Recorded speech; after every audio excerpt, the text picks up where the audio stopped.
Nos habíamos quedado ayer en el sermón con los apóstoles y otros miembros de la Iglesia reunidos en Jerusalén, en el primer concilio que hubo en la Iglesia. Y la cuestión que se planteaba era una cuestión que podía parecer muy pequeña.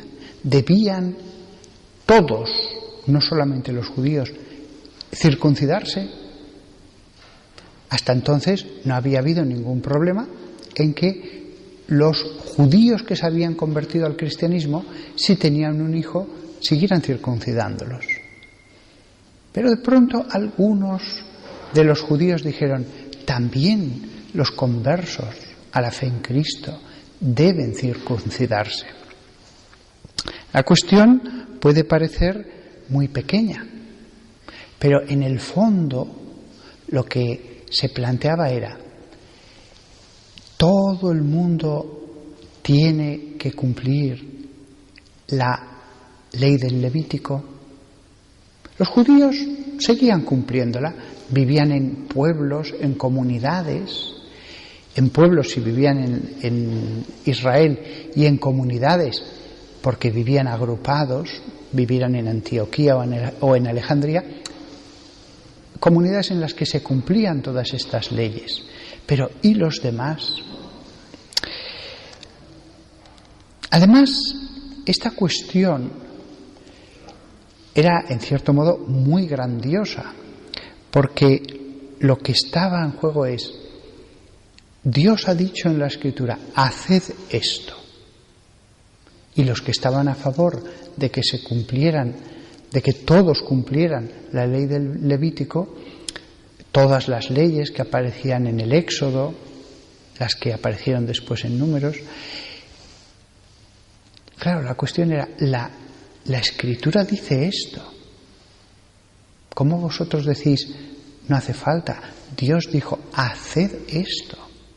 Con lo cual los que estaban a favor decían, estáis anteponiendo vuestra voluntad a lo que claramente ha dicho Dios. Como veis, era una cuestión muy importante. Y además, era una cuestión que, según se resolviera, el futuro ya iba en una dirección o en otra. Porque cumplir todas las leyes de Moisés no era simplemente circuncidarse, era lo que había que comer, el descanso en el día del Señor, etcétera, etcétera, etcétera. Se necesitaba la ayuda del Espíritu Santo. Todos los presentes, por muy apóstoles que fueran, sintieron en ese momento el peso de la responsabilidad. Pobres de nosotros, humanos, teniendo que dictaminar acerca de una cosa que será tan durísima para los que han crecido como gentiles y tan dura para los judíos, decirles, si queréis seguir haciéndolo, pero ya no es obligatorio. El Espíritu Santo estaba allí en medio. Estaba allí iluminando, sugiriendo, moviendo a unos a hablar, abriendo la mente a otros respecto a las palabras de Jesús. En el fondo, todas las cuestiones que se iban a plantear en los siglos futuros, siempre habría algunos que dirían, es que la Escritura dice esto, frente a otra forma de entender las cosas. En el fondo siempre esta misma bifurcación se iba a volver a repetir a lo largo de los siglos, fuera cual fuera una u otra doctrina. Fijaos las palabras que dirán los apóstoles en la carta que van a enviar a las comunidades. Dirán, porque ha parecido bien al Espíritu Santo y a nosotros no imponer otras cargas que estas esenciales. Debéis absteneros de la comida sacrificada a los ídolos, de la sangre, de la carne y de los animales estrangulados y de la inmoralidad sexual. Haréis bien en evitar estas cosas. Adiós. Esta es la carta que se envió, cortita. Primero, nos ha parecido bien al Espíritu Santo y a nosotros. Ellos mismos se dieron cuenta de que el Espíritu Santo, de un modo silencioso, estaba interviniendo. De lo contrario, hubiera sido una expresión excesiva. Pero esto volverá a repetirse a lo largo de la historia, cuando se reúnan todos los obispos, o la representación de ellos más bien, y se planteen las grandes cuestiones, tendrán la seguridad de la asistencia del Espíritu Santo. Porque a veces hay que tomar una decisión. Aquí había dos caminos, o uno u otro. Entonces, cuando hay que tomar una decisión, como se planteará después, ¿Jesucristo es Dios o es un hombre muy importante? Pues la seguridad de que la Iglesia entera no puede equivocarse, de que el Espíritu Santo está con la Iglesia. Fijaos además las cosas que dicen. Absteneos de la comida sacrificada a los ídolos. Curiosamente, este tema se tocará después en una de las cartas de San Pablo. Y San Pablo, en otro contexto, más adelante, dirá, bueno, comed de todo sin problema, salvo que os lo digan expresamente que una carne ha sido sacrificada. Dice, absteneos de la sangre. En este momento les pareció que era excesivo decir, no podéis tomar sangre, cuando era algo que provocaba tal repugnancia al pueblo judío. Pero más adelante también esto se cambiaría. También les dicen que no tomen carne de los animales estrangulados. También esto se cambiaría. Y hay una última cosa, que esta sí que es para siempre, que se abstengan de la inmoralidad sexual. Pero claro, será un largo debate que llega hasta nuestros días, los límites, los bordes de hasta dónde llega lo que se puede permitir o no permitir. Hablando en el tema del matrimonio. Como veis, la Iglesia tuvo este concilio en el que ya permite, aunque siga manteniendo unas cuantas cosas, pero después siguió actuando con el poder de atar y desatar. Lo mismo que en este momento actuó, lo hará después, hasta nuestra época. De tal manera que podemos estar seguros, si la Iglesia prohíbe algo, pues prohibido está. Si la Iglesia permite algo, permitido está. Pero también este pasaje nos hace caer en la cuenta de una cosa. Hay prohibiciones absolutas, por ejemplo la inmoralidad sexual, y hay prohibiciones que son solo por el poder de atar y desatar, como por ejemplo el abstenerse de sangre. Posteriormente ataron otra cosa, no tomar carne los viernes de Cuaresma. Posteriormente ataron, todos los cristianos deberán ir a misa los domingos. Y siguieron atando más cosas, comulgar una vez al año por Pascua de Resurrección, confesar los pecados mortales al menos una vez al año, etcétera, etcétera. El poder de la Iglesia, pero el poder de la Iglesia con el acompañamiento del Espíritu Santo.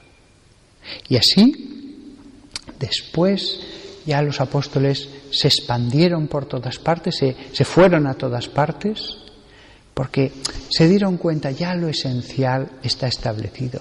Ya hemos estado unidos mucho tiempo y está claro lo que es la doctrina, lo que es el seguimiento del Evangelio. Y entonces ya se fueron cada uno en una dirección para intentar esa semilla esparcirla. Sabían que aunque murieran no pasaba nada, Los que quedaban, presbíteros, después vendrían los obispos, etcétera, las comunidades, ya tenían la doctrina esencial. En ese momento a lo mejor pensaron que ya todo estaba clarísimo, porque lo tenían claro. Pero después surgieron nuevas cuestiones. Y así, en el año 225, ocurrió el segundo concilio universal de la Iglesia, el de Nicea. Hubo entre 200 o 318 obispos, es una cifra concreta que da uno de los que estuvo allí. En esa época, siglo III, ya en el Imperio Romano había 1000 obispos en la parte oriental, 800 en la occidental. Fijaos la Iglesia cómo había crecido, cómo se había extendido, lo fuerte que se había hecho. Allí se planteó una cuestión muy importante. Había pasajes de los evangelios en que Jesús llama al Padre Dios. Acordaos que dije un sermón sobre ese tema. Se planteó, ¿será el Hijo algo superior a los hombres, pero quizás inferior a Dios Padre? Tuvieron que reunirse todos los obispos y con el mismo Espíritu Santo decir no. Después vendría Constantinopla en el 381, el primer concilio de Constantinopla. Éfeso, 431, Calcedonia, 451, segundo concilio de Constantinopla, tercero, Letrán, Lyon, 21 concilios ecuménicos hasta llegar al Vaticano II. 21 veces los sucesores de los apóstoles han sido convocados de todos los confines de la tierra para dialogar, reunirse en oración, pedir la asistencia del Espíritu Santo. Incluso, aunque no sea un concilio universal, aproximadamente cada 2 años hay una reunión del Sínodo de los Obispos, que es una representación del episcopado mundial, convocados en Roma por el Papa, y que suele durar entre 2 y 3 semanas. Participan entre 200 y 250 obispos junto al Papa, el sucesor de Pedro con los sucesores de los apóstoles. Las páginas que hemos leído del Evangelio vuelven a repetirse una y otra vez a lo largo de la historia de la Iglesia. Por eso, si leemos las Escrituras, nos damos cuenta de que las Escrituras llevan a la Iglesia. No es nunca o las Escrituras o la Iglesia.